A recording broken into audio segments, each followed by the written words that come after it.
आ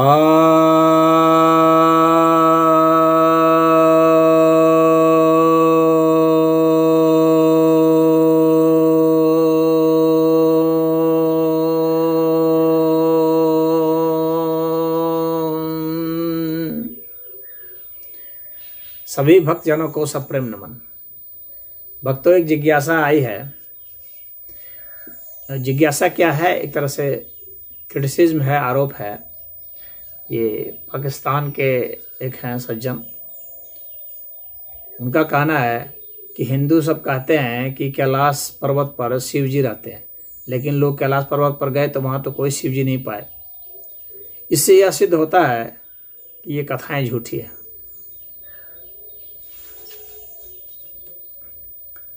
तो पहले मैं यह बता दूं कि जो सनातन धर्म के सिद्धांतों को जानते हैं वे ये जानते हैं कि सनातन धर्म यह कहता है कि ईश्वर का किसी भी स्थान पर अभाव नहीं है।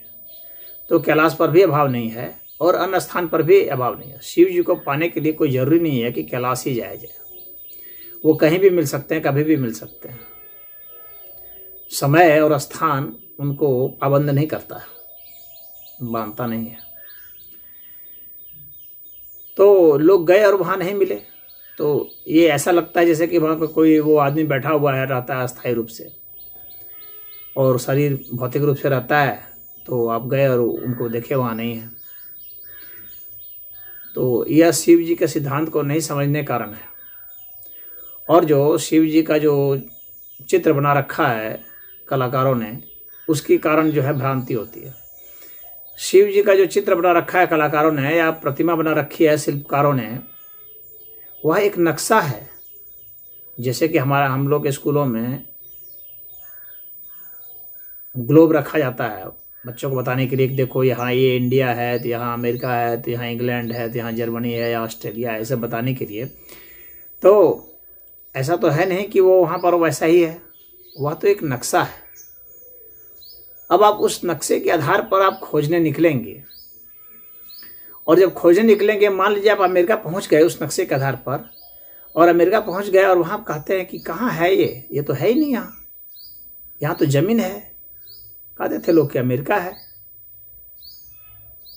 तो अमेरिका के तो वहाँ पर जो नक्शा को ही आप यथार्थ मान करके उस जगह पहुँचेंगे भी, तो आप नक्शा को ही खोजेंगे तो आप कहाँ पाएंगे? फिर नक्शा ही तो पाएंगे।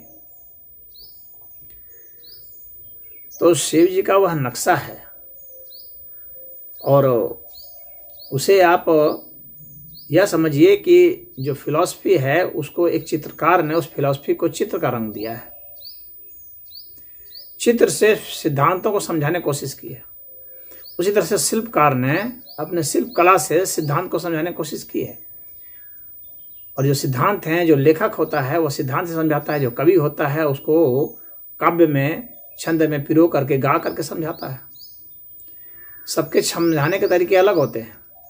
और जो साधक होते हैं वे कहते हैं कि साक्षात दर्शन करो, यह साधना करो, इससे तुम समझ जाओगे, इससे शिव जी को पा जाओगे। तो शिव जी को पाने का वह जो रूट बताता है,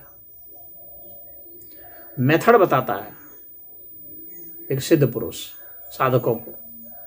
अन्य जो है वे नक्शा बताते हैं, चित्र बता दिए, नक्शा हो गया वह। तो शिव जी को आप खोजने चल दिए तो आप क्या सोचेंगे कि गले में कोई सांप लपेटे हुए कोई आदमी बैठा होगा, बड़ा सा आदमी। वह जो सांप है वह तो इंगित करने के लिए है कि मृत्यु आपको चारों ओर से लपेटे हुए है। उसके बावजूद भी जो शांत रहता है, स्थिर रहता है, मृत्यु को सामने देख करके भी जो शांत रहता है, वह शिवत्व को प्राप्त होता है, कल्याण को। शिव का अर्थ कल्याण है। कल्याण को आप वहां गए एक भौतिक रूप में देखने के लिए, कैसे देखेंगे आप? चित्रकारों का जो शिव है वह शिव नहीं, वेद शास्त्र और उपनिषद और गीता वो सब नहीं बता रहे हैं उस शिव को। विष को यहाँ पर नीलकंठ उनका नाम पड़ा है, तो विष को उन्होंने यहाँ रोक रखा है तो इसका अर्थ क्या है कि विष को उतरने नहीं दिया उन्होंने। इसके नीचे अमृत तत्व है, अमृत तत्व ने विष तत्व को बैलेंस कर दिया है। यानी आपको अपने जीवन में दुख और सुख को बैलेंस कर देना है, दर्द को और आनंद को बैलेंस कर देना है, संतुलित कर देना है, तो शिवत्व की उपलब्धि होती है। कलाकार ने यहाँ पर एक तीसरा नेत्र बना रखा है, तो आप सोचेंगे कि इसी तरह से आंख वाला कहीं खोज लें, तो ऐसा थोड़ी मिलेगा। यहाँ पर जो आंख है वह तो मन की आंख है, वह ज्ञान चक्षु है, वह सूक्ष्म विवेक है, प्रज्ञा है। वह एक आसन पर बैठे हुए हैं, इसका मतलब है कि आप आसन लगाओ, कोई भी ध्यान आसन लगाओ। उन्होंने ध्यान आसन पर बैठे हैं, सिद्ध आसन पर बैठे हैं, पद्मासन पर बैठे हैं, स्वस्तिक आसन पर बैठे हैं, तो वे एक आसन लगाते हैं। आप भी ध्यान आसन लगाइए, उसका मतलब यह है। बाघांबर पर बैठे हैं, बाघांबर पर इसलिए बैठा जाता है ताकि जो है विद्युत जो है आपके शरीर का पृथ्वी में अर्थिंग नहीं हो जाए, आपका विद्युत ऊपर की ओर उठे, ऊर्ध्वगामी हो, और आप अपने उस विद्युत शक्ति को ओज में बदल सकें, तेज में बदल सकें, आध्यात्मिक शक्ति में उसको रूपांतरित कर सकें, इसलिए।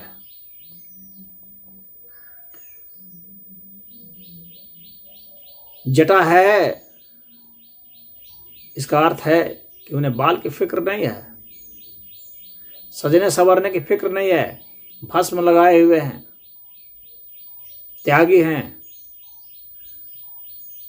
घर है न द्वार है, पूरा विश्व ही, पूरा ब्रह्मांड ही जिसका घर है, वह इंगित करने के लिए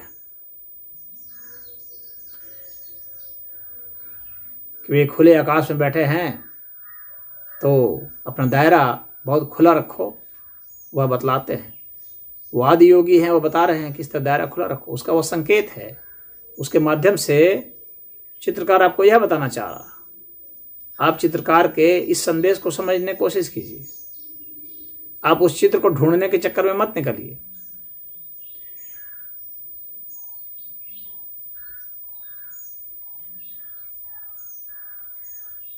और जटा से गंगा बहती है, वो गंगा कोई ये पानी वाली गंगा नहीं है, वह ज्ञान गंगा है। इसके बाद ही ज्ञान गंगा वहाँ से निकलेगी, जो सभी को पवित्र करती है, सभी को तार देती है। तो उस ज्ञान गंगा में डुबकी लगाने से लोग तरते हैं, और वह सहस्रार से ऊपर यहाँ से निकलती है। और वह गंगा कहाँ से आती है? स्वर्ग से आती है। स्वर्ग से वह गंगा आती है। स्वर्ग अर्थात आत्मा से, स्व आत्मा को कहते हैं। तो स्वर्ग से, वो आत्मा से वो ज्ञान गंगा निकलती है, आत्मा से वह ज्ञान प्रस्फुटित होता है। चित्रकार यह बताना चाहता है, उसी चित्र के माध्यम से ही सब बताना है। और यहाँ लोग हैं कि वैसे ही चित्र को ढूंढने के लिए निकल जाते हैं कि ऐसा ही कोई आदमी होगा, और ऐसे बहुत बहुरूपीय भेष बना करके भी बैठ सकते हैं, तो वो क्या शिव हो जाएंगे? त्रिशूल है शिव के पास, और वो त्रिशूल पूरे कमांड में है। त्रिशूल अर्थात 3 शूल, 3 दर्द, 3 वेदनाएं, आधि भौतिक, आधि दैविक, आध्यात्मिक, ये 3 प्रकार के दर्द होते हैं। शारीरिक कष्ट जो होते हैं वो आधि भौतिक होते हैं, ये शरीर के कष्ट होते हैं। जो ऊर्जा से संबंधित कष्ट है, चाहे वो ऊर्जा वातावरण में है या कहीं भी है, वह आधि दैविक है। और जो भावना से संबंधित कष्ट है वह आध्यात्मिक है। इन तीनों कष्टों को कमांड में रखने वाला वह शिवत्व को प्राप्त होता है। तो त्रिशूल यह संकेत कर रहा है, त्रिशूल किसी को भोग करके मारने के लिए नहीं है।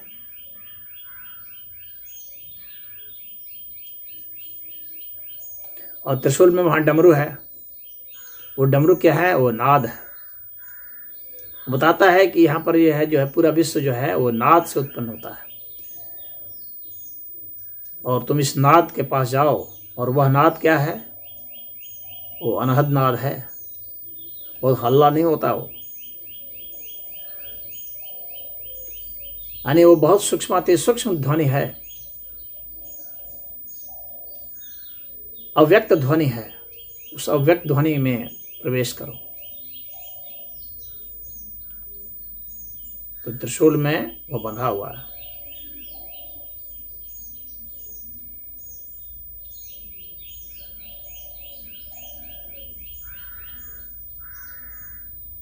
तो शिव जी तो ऐसे हैं। तो वहाँ पर जो है शिव जी का जो बताया गया है, चित्रकार ने जो बताया है, तो वह एक नक्शा आपको बताया है कि किस तरह से आप आध्यात्मिक हो सकते हैं, और आप उसके नक्शे को लेकर के वही खोजने निकल गए। तो ये आपकी ना समझी है, इसमें चित्रकार का दोष थोड़ी है। चित्रकार ने यह नहीं कहा कि तुम जाकर किसी व्यक्ति को खोजो, ऐसा व्यक्ति कहीं मिलेगा। न साहित्य ने कहा, आप अपनी मूर्ता से खोजने निकल गए। क्योंकि कहानीकार जो अब कहानी लिखने वाले लोग हैं, उन्होंने वैसा उनकी लीलाओं का वर्णन किया है। तो उनकी लीलाओं का वर्णन करने से प्रतीत होता है कि वह कोई एक मानव है। अगर वो पढ़ते हैं तो आपको लगेगा, अगर आप शिव पुराण पढ़ेंगे तो आपको लगेगा कि यह कोई आदमी है, बहुत बड़ा सा लगता है, बहुत चमत्कारी आदमी है। तो ऐसा कुछ नहीं है। शिव तत्व के क्या गुण हैं, क्या करिश्मा है, वह वहां दिखाने का मतलब है, वहां किसी आदमी का दिखाने का मतलब नहीं है। तो आप शिव पुराण को उस नजरिए से जब आप पढ़ते हैं तो आप समझेंगे। तो जो सज्जन पूछे हैं कि वहाँ कैलाश में खोजने चले गए, वहाँ नहीं बैठे मिले, तो इसका मतलब कहानी झूठी है। कहानी झूठी नहीं है, आपने झूठा संदेश ले लिया। आप संदेश को, जो वह संदेश है, उसको आप, जो कोड में था, उसको आप डिकोड नहीं कर पाए। यह स्पष्ट संदेश नहीं है, आध्यात्मिक व्यक्ति का स्पष्ट संदेश नहीं है। वह एक जासूस के द्वारा दिया गया संदेश जैसा होता है, उस तरह से है, जो कि कोड में होता है, सभी के लिए नहीं होता है। तो उसको डिकोड करना पड़ता है। तो अगर आप डिकोड करेंगे तो पाएंगे कि शिव क्या है। तो मैं समझता हूं कि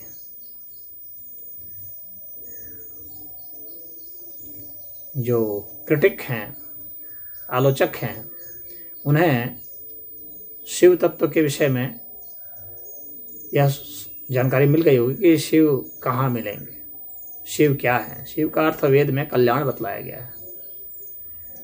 तो कल्याण कैसे होगा, इसका उपाय करें ना। शिव जैसा कोई आदमी नहीं बताया गया है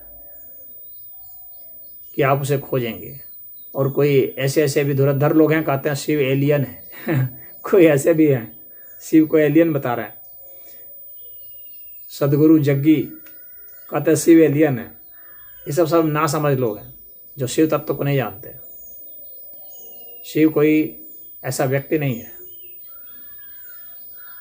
शिव व्यक्तित्व है, वह एक आध्यात्मिक अवस्था है। परम ज्ञान हो जाने के बाद शिवत्व की उपलब्धि होती है। तो उस संदेश को आप समझेंगे तो शिव को समझेंगे। और पार्वती जो है वो प्रकृति है, पदार्थ है, शक्ति है, जो कि उनकी अर्धांगिनी है। अर्थात वह जो चेतन तत्व है, शिव तत्व, वह किस तरह से प्राकृतिक तत्व के रूप में रूपांतरित है और कैसे वे दोनों मिले हुए हैं, इसको समझना ही पूरे शिव के विज्ञान को समझना है, शिव शक्ति के विज्ञान को समझना है। तो यदि आप सोचेंगे कहीं पर कोई शिव जैसा कोई बैठा होगा, बगल में पार्वती जी बैठी होंगी, ऐसी कोई महिला, तो ये तो ना समझिए। तो मैं समझता हूँ कि मैं समझ सकता हूँ कि जो सनातन धर्म को गहराई से नहीं जानते हैं, वे इस तरह के शिव की खोज करते हैं। और मैं महर्षि पतंजलि जी की बात बता दूँ। पतंजलि जी कहते हैं कि आप जिस तरह का इष्ट रखते हैं, जिस तरह की इच्छा करते हैं, वैसा निर्माण भी हो जाता है। तो यदि आप उसी तरह के चित्र का सोचेंगे कि इस तरह से ही चित्र के रूप में शिव तत्व मिल जाए तो मिल सकते हैं, लेकिन आप इन नंगी आंखों से उसे नहीं देखेंगे। उस तरह का, जिस तरह का नक्शा बनाया गया है चित्रकार द्वारा, उस तरह का भी यदि आप खोजेंगे तो मिलेंगे, लेकिन फिर आपको भौतिक खोज नहीं करनी पड़ेगी, आपको अपने अंदर खोज करनी पड़ेगी। और फिर अपने अंदर खोज करके यदि आप चाहते हैं कि मुझे इसी रूप में शिव तत्व के दर्शन हो, तो उस रूप में भी शिव तत्व के दर्शन हो सकते हैं।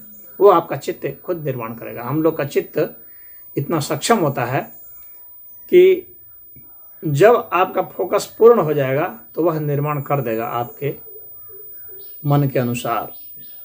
तो आप कहेंगे कि यह तो मन की छवि होगी, निश्चित होगी, लेकिन आपका मन उस स्तर पर हो गया कि छवि निर्मित कर सकता है, यानी उस अवस्था को प्राप्त हो गया है कि जहाँ पर शक्ति का मिलन शिव से हो रहा है, उस पॉइंट पर आप पहुँच चुके हैं। और इसके कारण ही जब मन उतना एकाग्र हो जाता है तो ही आप उस जगह पर पहुँच पाते हैं कि जहाँ पर शक्ति पदार्थ से आगे जा करके शक्ति के रूप में हो करके फिर चेतन सत्ता से जहाँ मिलते हैं, जहाँ से के बाद अविभाज्य तत्व की शुरुआत हो जाती है, आप ठीक उस बिंदु पर पहुँच जाते हैं। तो आप वैसे चित्र की, जिसकी आपको तलाश थी, वैसे नक्शे की, वो नक्शा आपको ठीक वैसे के वैसे रूप में मिल जाएगा, यदि आपकी वही इच्छा है। तो कैसे धारणा किया जाएगा, इसके लिए शिव जी का एक बहुत महान ग्रंथ है विज्ञान भैरव तंत्र, उसमें 112 धारणाएं दी गई है। उसमें से आप किसी भी धारणा को अपना करके आप उस चीज़ को पा सकते हैं। आप उस ग्रंथ का अध्ययन करें और उसके अनुसार से साधना करें तो आप देखेंगे वह भैरव भैरवी के रूप में वह वर्णित है। तो उस ग्रंथ का एक एक श्लोक धीरे धीरे मैं वीडियो डाल रहा हूँ, तो आप चाहें तो उसमें देख सकते हैं। तो मैं समझता हूँ कि आपके लिए इतना पर्याप्त है, समझदार लोगों के लिए इतना इशारा भी काफ़ी होता है। ओम।